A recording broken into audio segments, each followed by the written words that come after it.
Amanda. And this is the Literary Grapevine. If you are under 18 or have watched us grow up, cannot emphasize enough, this podcast is not for you. And we will be recording and launching our episodes on Wednesdays, so we are your perfect pairing for Wine Wednesday. Yeah. So, as I said, my name is Amanda, and a little bit about me. I am a huge romance fan. I grew up loving fairy tales and just really loving love in general. And one thing about me, I cry all the time, especially when I'm super happy. And so, like, when people are in love or I see anything like that, I just like well up and cry. I watch Hallmark movies all year round. It is currently July, and so I have watched so many Christmas movies over the last week or so, just celebrating my favorite time of year. And I'm also kind of cynical, I guess is a good way to put it. So I'm like, yeah, romance, fairy tale, but I'm also like, really? So that's that's a little bit about me. My favorite wine, while we're talking about it, is, I can't pronounce it how it's supposed to sound beautiful, but it's Sangiovese. It's a red wine, and I had it at the Canadian River winery in, where is it, Slaughterville, Oklahoma, of all places. Yeah. What a name. And since then, like, every time, it's not one like a wine you see everywhere, but whenever I find it at a restaurant, I'm like, oh my gosh, you have Sangiovese. And every time it just perfectly hits the spot. So that is my favorite wine. And that is a little bit about me. So it's really funny that, and Amanda and I haven't gone over our introductions or what our favorite wines were before starting recording. So my favorite wine is this blackberry red from Canadian River Winery. So shout out to them, because they have a great selection of wine, and unfortunately they don't ship. I was just checking on this.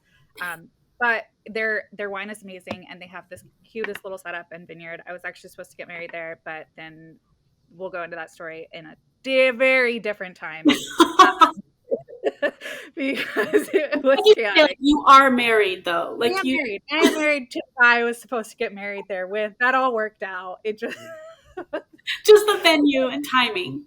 Well, yes, just the venue, the timing, and everything ended up being a little different. So just thank you for that clarification, Amanda, because we do love Josh. And side note, my husband's name is Josh, and Amanda's husband's name is Josh. So we'll try to keep who's straight, but we just kind of refer to my Josh and our Josh.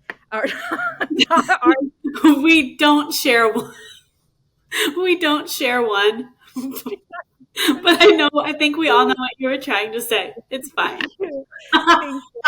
Because that just...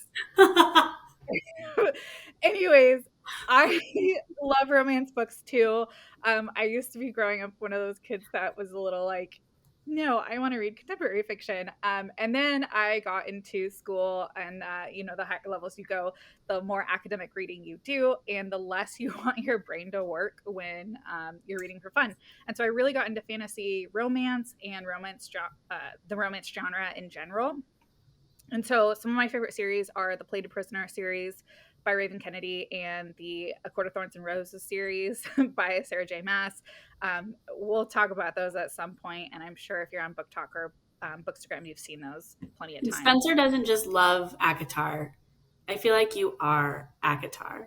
Yes, except right now I feel like I'm a little bit of Amarantha with the red hair, or maybe I'm Lucian. That would be like... Okay. I don't actually know who I would pick. I don't know. I just think my hair color is a little more like Lucian right now. I do love it, though. It's so good. So we will have to circle back to that. But anyways, that's me, and that's Amanda. And we wanted to talk a little bit about how we know each other, and then a little bit about why we started the Literary Grapevine. So true. So I'll kind of start off how we met each other. We met each other in grad school at the University of Oklahoma in research class, where Spencer paid attention, and I mostly spent my time playing Words with Friends with the guy that sat behind me. He was one of our good friends, but I really liked Spencer.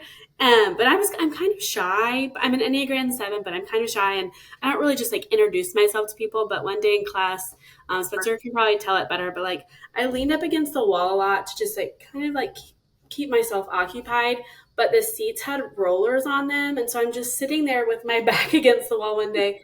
And then all of a sudden I feel my chair like go out from under me and I just literally slide down the wall. And like everybody looks at me and I was just like, oh my gosh, everybody here is so serious. And honestly, I was just, and our professor, I remember Dr. Limp, the nicest person, he just looked at So me and just nice. like such disappointment. You could tell he was like, oh, of course, it's you. And then Oh, Spencer God. was so nice to me because she laughed, didn't know if I was okay or not. And then from there, I was like, oh, she's pretty cool. Honestly, it was the best thing ever because at that point I had just moved to Norman and like 1,000 miles away from home, all by myself, and I was like, I'm gonna go on this great adventure in Oklahoma of all places, but Oklahoma was gonna be it. But I didn't know anyone yet, and like Amanda said, everybody was so serious that I was like, man, these people have they're like they have it together and they know what they're doing, and I felt like completely lost. And then Amanda's sliding down the wall, and I'm like, all right, we're not we don't all have it together and we can be friends. So from there on out, it was kind of like a slow progression of becoming friends and being struggling through research together because Honestly, though, but then you can imagine how excited we were. It's always nice to find like somebody else that's like your kindred spirit when they're like, oh, you read? Oh, I read too. Oh, what do you read? And then you read the same thing. Yeah, because this was also like in what was it, 2016? So this was, Wow. I think, like reading was a little more of a, um, it wasn't spoken about a lot, Mm-mm. especially reading like romance books. It was still really taboo. Where I feel like now you have like Book Talk and Bookstagram, and you have a lot of like popular people, like Russ, the artist, for once. Like he made a song that incorporated Book Talk themes in it, which is a really good song. But it's so good. You have to listen to it. I'm new Um, to TikTok, by the way. I feel like we should allow. I don't know much about the TikTok.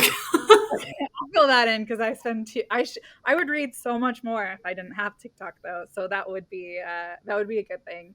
But so it really was nice at that time because you really didn't people really weren't as vocal about reading and especially reading like romance and fantasy. And so us being able to connect over that was really great.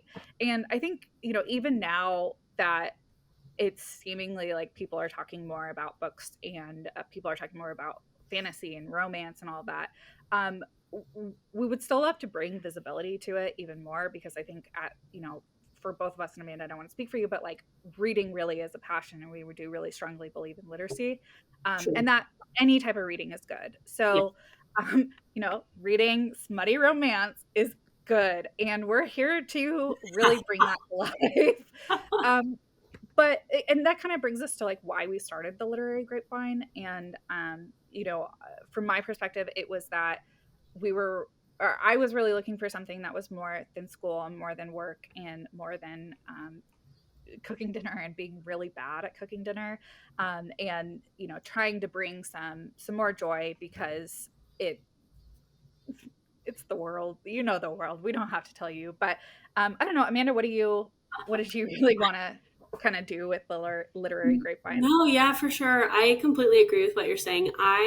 Especially like when COVID hit, and I know like we always talk about it, but I was so sad. I was so sad all the time. And Oh, yeah. I got so connected to like what's going on in the world and paying attention to all of that. And, like books were kind of my escape, so to say, for a lot of it. Because once I dial into a book, like I'm 100% there, and my mind does not go a bunch of other places. And I mean, even to this day, like I just get sad. Like there's so much going on outside of just like our day to day lives, and our day to day lives are like a lot. And I'm tired all the time, and I don't want to just look forward to like work. And I mean, I love my job, but I don't want to just be like I work, I'm a wife, I try to exercise, I cook dinner, right? Like I've got these things. I want this little like something that like sparks joy in my life. And talking about books with you and reading is such a fun thing to do. And I haven't always made it a priority. And even though I know it's something that's so good for me. And so I feel like when we started talking about this, and we're like, oh my gosh, this would be a great idea. One, because the world is sad, and I tend to dig myself in little sad holes all the time, and I just like living there. But having something to look forward to each week with you, and like knowing that I'm going to be reading books of like different types of romance is going to be so much fun. And then whoever's listening, moms, if it's just the two of you, like we're so happy that you're here. But yeah, just I love talking about books, and I think it's such something that brings people together because you do sometimes have to tap into little parts of yourself that connect with the story, but it's also, and sometimes it can be liberating to talk about because you're not having to like break down your own walls too. Yeah, I think that's, I mean, beautifully said. Mine was just like, the world sucks. So we wanted something good. You really framed it in a really beautiful way, which I think was, a good way to say that that's really our goal with the Literary Grapevine too, is just to, you know, connect not only with the books, but with each other and with all of the listeners. And like Amanda said, if that is just our moms, please forgive us for some of the things we'll say, but also we're happy that you're here, and we're happy that anybody else who is listening is here. And please connect and reach out with us because we'd love to kind of have an interactive podcast. So that's really a little bit about us. So we just wanted to launch this episode 0, we're calling it, or chapter 0, to do an introduction.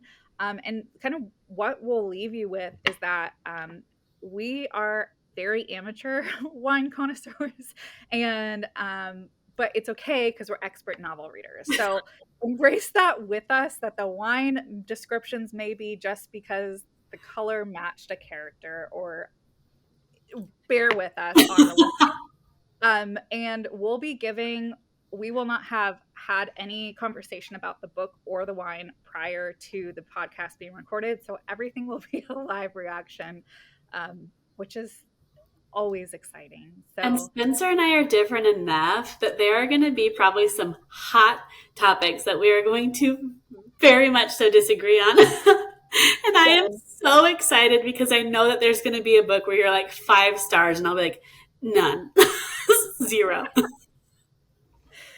and that's going to be so fun because I think, I was reading some Goodreads like reviews of the book we just finished, and they were all over the place, and I was like, oh yeah, this is gonna be us. So It's going to be a um time.